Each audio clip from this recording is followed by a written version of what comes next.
كان هناك شاب يدعى أحمد، كان يعيش حياة هادئة وعادية في مدينته.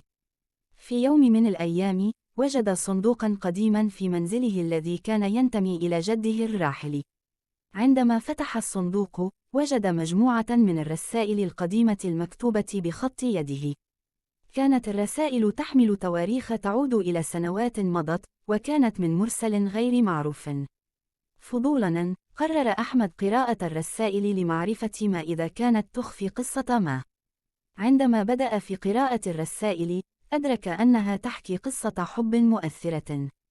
كانت الرسائل تتبادل بين اثنين من الأحباء في الماضي، يدعونهما محمد وليلى. كانت الرسائل مليئة بالمشاعر العميقة والوعود المخلصة. تفاجأ أحمد بتفاصيل القصة، حيث كان محمد وليلى يواجهان العديد من التحديات في حياتهما.